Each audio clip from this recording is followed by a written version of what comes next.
Hey guys, Banana Lock here. Welcome back to another Watch Your Realms video. We're back with challenge mode and we're going straight into Nightmare. I'm not going to go into the rest because I think those are pretty straightforward. Maybe we'll come back to the easiest one and try to create like a free-to-play guide, but let's do the Nightmare one. It's pretty straightforward. You fight Dongzhou two times, and then the third time it just becomes like a boss rush where you do as much damage as you can to him. And there are a few annoying things to take note of. First thing first is that he must always have a unit in front of him in melee range. If not, he will reduce damage taken and rapidly gain rage where he does his range attack. It just randomly rains down these seeds of chaos. And then this annoying thing, Mist of Madness. He would just cast an AoE Mist, and that covers around random hero. And heroes in that range basically get reduced range to 1 tower hit. There's a few ways to circumvent this, mostly with the 3x4 tower range units. Arrogance, who was that? Imrat units that gain extra range when they go into their ultimate form. It sort of ignores the reduced tower range. And Chaos Board, that's just another one of his passives. And this one was the Seal of Chaos that we saw just now. And another thing to note is that each time a hero dies, he gains increased attack defense and magic resistance. So you cannot let your units die. You must make sure they survive through the whole time. So those are the spells that you need to take note of, really. There's also catapults that form out at the side that you need to take care of. If not, it's going to be really troublesome to keep some units alive. But the good thing to know is that they target the last place unit. And if you have units that can block them like physically on the map, they will actually get blocked. But what we're going to do is that for the first wave, before the boss rush, only catapults spawn here. Only during the boss rush, they spawn on two sides, so we're just going to make use of a tank to deal with that later. So yeah, we're just going to go right in here and yeah, let's see how we do. We'll showcase gear towards the end as well. I really like his spawning animation. Probably one of the better ones that we had in a while. So let's do this tree, guys, and then we'll do Valderon here. And let's put down a healer. And proc this ultimate once we get it. Burst down the boss as fast as possible because there's a time limit. And you basically have as much time as, you know, how fast you clear the other parts of this game mode. So we're gonna do Hatsuit here, and we're also gonna despawn Torador here. We're gonna put down Brokia instead to tank. Reason is that we want to swap the last place unit to be Torador later on, and that means that we need another tank here. Can also remove Arrogance here. We're gonna do Wukong instead. Oops. Yeah, I need an M right there. Let me restart that run. Okay, same thing, right?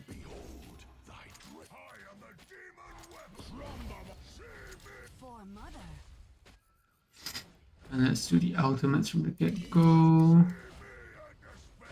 Do the boss almost instantly.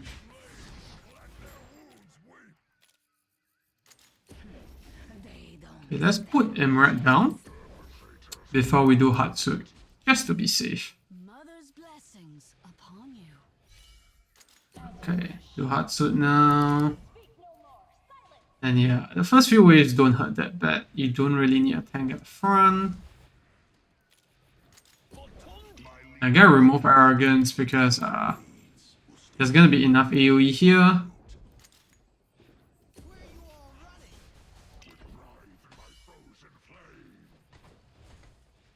There we go. First few waves are straightforward. Really nothing much to take note of. Get that sound. That's actually just a sound of missing. Just missing hits. You can see the mist going on here, but thank goodness, yeah, you see, it doesn't affect the melee units here because it's not in range, but over here it's different. These units all get affected. So Imrat only has a 1 tower range, But if we do pop his ultimate, he regains his range again because this is an ultimate, he's gonna get that big ass range that, you know, otherwise doesn't get. So now it's gonna be the same problem with Hatsut, gonna get that reduced range, and once again here we burst down the boss. Actually, last time we're gonna burst him. Right after this, we're gonna start going to the boss rush phase instead.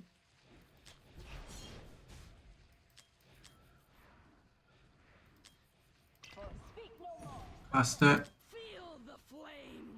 Going. Yeah, you can see that happen again, so a bit troublesome, but yeah, I think we're fine.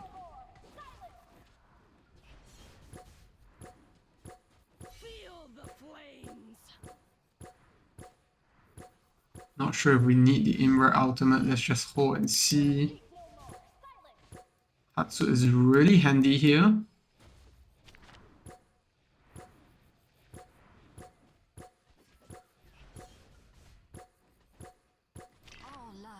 Just gonna pop the invert ultimate. These things look a bit tight there.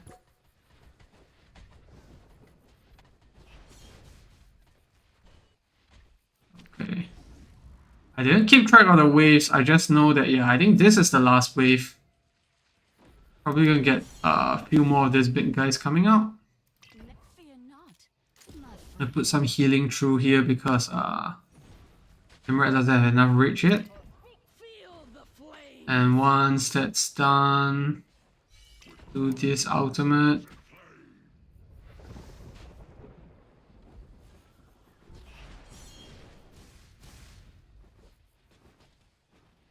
Okay, so that's done.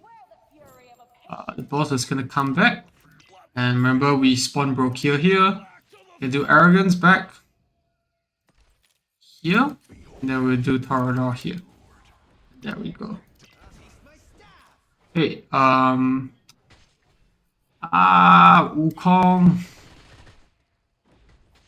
I guess that works out fine, but I don't want the... Okay, let's... Oh no, his clone came back right away. It's not a bad thing, it's just I want the defense reduction going on.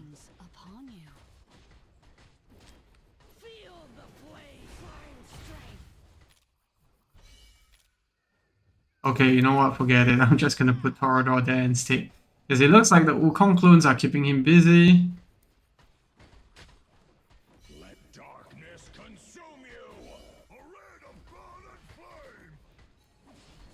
Anyways, it looks like they target the units that are blocking them anyways. They don't actually target, what do you call that? Torador.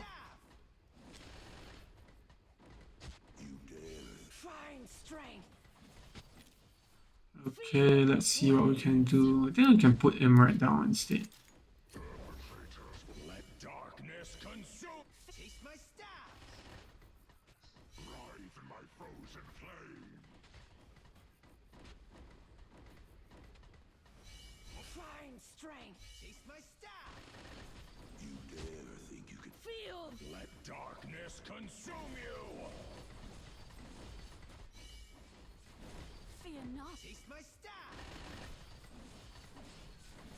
You can see here it's just a boss rush. You really don't have anything else special to deal with.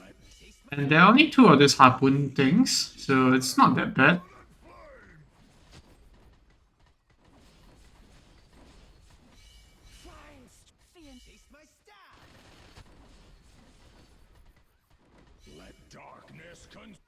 There we go, 272 million damage. So that's over and top the existing one. And do get the damage boost from our last record. And Balduron obviously coming up top there. Arrogant Snakes. And then Adea, Wukong. Wukong doing a lot of single target solo damage, even though he's only A1. So yeah, Emerald right there. And then Hatsut clearing the mobs. So that's pretty much it. And you're going to see on the leaderboard, Wukong is pretty much in every single team because he absolutely slaps here. Wukong, Kigiri. Really your usual set of units that have been dominating every single leaderboard. You're just gonna see them here again and again. So yeah, my Wukong's A1, unfortunately. So this is what we have to deal with. But yeah, watchers are looking pretty good here as well. So strategy is pretty straightforward. You basically need a few AoE units. Arrogance and Imrat are really good here because they can expand their range in their ultimate. Daya and Valderon at the side as well. And Hatsut also clearing out the waves here before they even spawn and dealing with the wagon because at some point before the boss rush, if you don't clear the wagon at all, the third phase won't start at all. So you do need to clear out the wagons at the side eventually. But when it comes to the boss rush, you can just ignore the wagon completely. So yeah, that's what we have. We're gonna take a look at gear now. Power in a tanky set, Bastion Ring, and Valderon, Flux Pendant with Infernal Roar. It's best to have him in Soba Arcana, but I have those on other units. Arrogance with Soba Arcana, Eye of Mockery. Hatsu in Idris Gaze and Infernal Roar is not a good set for her. You want her in Soba Arcana, but because she's not dealing with the boss, I decided to give her Infernal Roar instead. Adea, Soba Arcana, Realm Tear, and then what else do we have? Imrat as well, Soba Arcana, Frigid Flame. Not the best artifact. Probably should have Realm Tear on him here. Wukong with his exclusive, and then another Soba Arcana. And I think that's pretty much it. I don't think you guys need to take a look at the healers or the other tanks, because those are pretty straightforward. Silas and Hex don't seem to do as well here. Praetor's not so much as well. I've seen a Praetor's doing crazy damage, but it seems like an exception because the rest of the stages is really dominated by Wukong there. So yeah, that's pretty much it for the video. I hope that was helpful. I'm 100 million in this game stage is actually pretty achievable with the right units. You can go Nightmare, you can go Piercers. 273 is just over the top already. It's way easier than the Wukong one, I must say, so yeah, glad that they toned things down there. If not, you can always take a look at the leaderboard, see what people have, and then adapt accordingly. So yeah, that's gonna be it for the video. Hope you enjoyed it. If you found it helpful, leave a like or subscribe to the channel, and I'll see you in the next one. Goodbye.